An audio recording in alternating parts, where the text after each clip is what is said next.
Welcome to the podcast, Speaking to Influence, Communication Secrets of the C-Suite. I'm Dr. Laura Sicola, your host, founder of Vocal Impact Productions, and author of Speaking to Influence, Mastering Your Leadership Voice.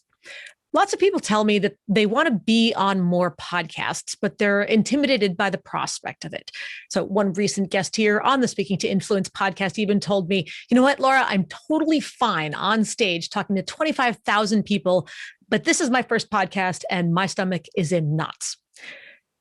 That's why I personally always set up a prep call with the guests, because talking to them ahead of time for me is crucial. And I generally insist on it, frankly, even if they swear that they're seasoned podcast guests and speakers. I know that I tend to ask people questions that typically they haven't been asked before. And I also know what makes the difference between a good guest and a great guest. Ergo, the difference between what makes a good show and a great show. So I want to help make sure that my guests represent themselves and their organizations the best way possible, while still providing my guests, my audience, the specific value that I know that they're looking for. It's crucial to me that every guest is totally thrilled with his or her own final product in the end.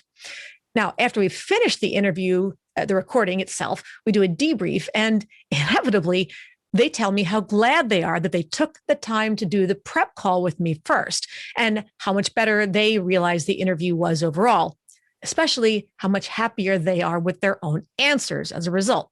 Now, other hosts may do prep calls differently, or they may not do prep calls at all, which is fine. They have their own different shows and objectives. And I've also frankly heard guests tell stories of prep calls for other shows that were a total waste of time to them.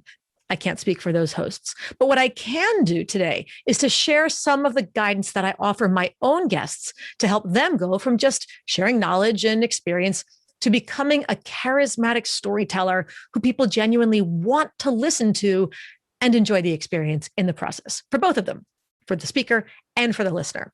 So today, that's what I'm going to share. Here's my top 5 tips for being an amazing podcast guest. First, angle is everything. Do your due diligence. Don't just look at the general topic. Look at the real focus of the show. Listen to an episode or two before your interview. What do the listeners really want to know? What is the host really asking for? And what kind of advice are they seeking from you? So, for example, let's say that you own a restaurant. Is that particular show, that host, that audience looking for you to share insights about the restaurant industry? Do they want information about your personal backstory, your career trajectory and expertise? Do they want to know the specifics about how you built your business? Or maybe they're more interested in your perspective on what it's like to be a woman or a minority business owner or a veteran business owner in that industry. Please make sure that you are focusing on the content they want the most. My show, Speaking to Influence, is about the role of communication as an essential leadership skill, period. My guest stories need to offer a takeaway or a learning point that supports that target. I don't want you to get bogged down in telling me all about details of the newest tax laws that have come out and why that's important to people out there in general. My people are not interested in that. Or if they are, frankly, they might reach out to you afterwards, but the vast majority of my listeners don't want that information from this show. As a host, it's painful when the guest spends too much time bogged down in the details about the history of the industry, the kinds of products they sell, that kind of stuff. Just yawn.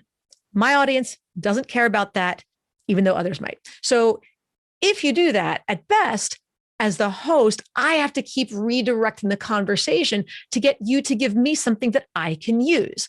And frankly, that creates a lot of editing work for me after the recording is done, because I want to cut out all the extra, i.e. less interesting per my audience's focus, the less interesting stuff. Or at worst, I feel like I have to keep trying to get you to answer the core question, but you keep missing the point. And when that happens, then I eventually have to just abandon the question and move on, at which point it's still a lot of editing because I'm cutting stuff out, and it's a waste of time because I've ended up now omitting the question entirely from the final episode. So there's nothing to show for the effort. And even if I'm not doing the editing myself, I have a team who does the post-production work. that's still not the point. There's still nothing more frustrating than putting all this effort into creating a great experience and a great product, only to feel like you as the guest hijacked the conversation, and then I as the host don't love my own product, or you as the guest really aren't thrilled with with your final product, your performance. That brings us to number 2. Not just the content, but the tone is crucial. Be conversational. Remember that in a podcast, no one is required to listen to you, right? People are tuning in because they like the host, they like the show topic, and they want to know how you as a guest are going to add value to it. But if you don't, they're going to turn you off because, frankly, you've turned them off first. I always like to tell my guests that our conversation needs to pass what I call the barstool test, meaning we should sound like we're just 2 old friends sitting at the bar during happy hour. We're chatting, we're sharing stories, we're catching up, and the listener should just feel like they're sitting a couple of bar stools over, kind of eavesdropping on the conversation. They happen to overhear part of it, and they're just intrigued enough to keep listening. They're enjoying the conversation. Think about what kind of conversation would have that magnetic kind of draw. Have fun with it. It's not about, well, okay, I'm the expert, and so I have to be very serious and very professional and don't be unprofessional in the inappropriate sense, but it's, again, a fun conversation. If you enjoy talking to me and having fun with me, they will enjoy listening to you. So in an effort to be conversational, that brings us to point number 3, which is do not script your answers. Some shows like mine typically have a standard flow of questions that they ask each guest. Now, mine has evolved over the years, and often, depending on who the guest is, I will modify them. I'll customize them accordingly, but there's still a general trend. And if we do have flows of the show like that, usually the host will tell you in advance what those questions are so that you can think about your answers. But you know what? If not, again, you can always go back and listen to a couple of episodes from the past, the recent past, ideally, beforehand, to get the gist of what the host is really looking for. But the kiss of death is when the guest has gone way beyond just jotting down some key points to jog their own memories and end up virtually scripting the whole thing. No matter how casually you write as a guest, trust me when I tell you it is not truly representative of the way that you actually speak. So whether you're trying to memorize it or worse, read it aloud, you're going to end up sounding stilted, robotic, and most likely like a 5th grader reading his "What I Did on My Summer Vacation" essay. In other words, you will not sound warm. You will not be charismatic. You will not be relatable or engaging. Definitely not barstool test worthy. Not worth listening to. Next, what is worth listening to is stories. When in doubt, tell a story. Stories serve 2 purposes, both in podcasts and in otherwise. Number 1, they're far more engaging than just giving an explanation, and they're far more compelling as a means of teaching a lesson than straightforward lecturing. Now, that might sound a little bit backwards, but work with me here. If you want to give somebody advice for them to follow, share the story about how you learned the lesson for yourself. Tell the story in the first person, using the word I. Tell it from your own perspective, from your own experience.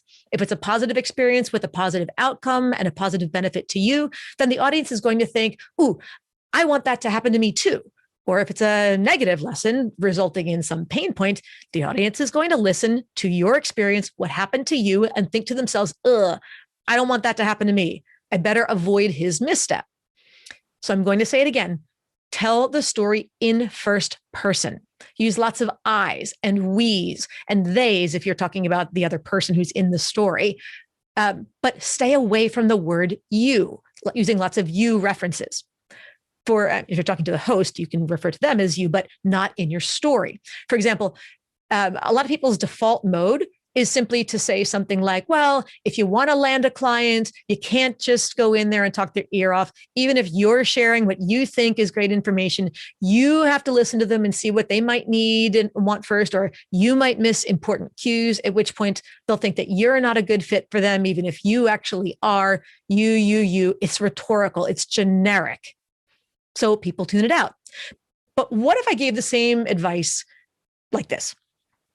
So a few years ago, I wanted to land this major client, but when we met, I just talked too much instead of listening. And when I finally came up for air, they shared some additional information with me that made me realize that in spite of everything that I'd said, I totally left out what was most important to them. But by then, the damage was done, and they'd already made up their minds that I wasn't a good fit for their needs. It's different, isn't it? When you speak in the first person, people hear the word I and naturally associate it with themselves. They see themselves in that role. Your testimonial serves as a case study. They listen and they make the connection between what happened to you and what they do or don't want to happen for themselves. Conversely, and perhaps counterintuitively, when you try to teach a lesson by directly telling them what to do, saying things like, you should do this, you shouldn't do that, you want to do this, you don't want to do that, they just think to themselves, yeah, whatever, don't tell me what to do, or just, I know. Stories make it stick. Finally, point number 5, get to the point. So whether or not you tell stories, whether you're trying to give an explanation, tell a story or otherwise, you still have to know what your main point is. At some point, you have to boil it all down and give them a key takeaway. If possible, give them a soundbite. Soundbites are great. A nice, pithy little 10 to 15 second phrase that's easy to process and remember, something that'll stick with them. Don't tangent all over the place in a story and share your entire life story and every success, an award that you've won, every experience that you've had, and all of your knowledge and expertise at once. Don't do a huge brain dump on the audience.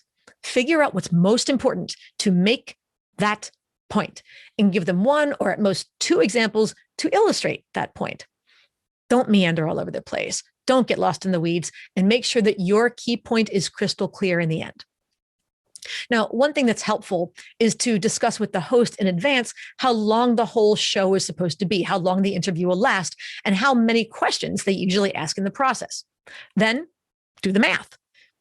So if my show is around a half an hour, give or take, and I've got about 10 questions, then that boils down to about 3 minutes per question. Or not, because that doesn't actually take into account my intro and my sign off and the time it takes me to ask the questions to tee them up, plus any additional comments or extemporaneous questions I might interject here and there, because I like to banter with my guests. I like to have it back and forth. Remember, conversation, not just, okay, ready, lob question 1, you answer it, check. I lob question 2, you answer it, check. That's not what I'm doing. It's conversation. So when you really factor all of that in, let's call it more like 2 minutes per answer. So that changes things now, doesn't it? Can you make your key point to a question in under 2 minutes? Frankly, the answer needs to be yes. If you do, and the host wants more details, trust me, we will ask you for it. I often will listen to something a guest says and then say, oh, you know what?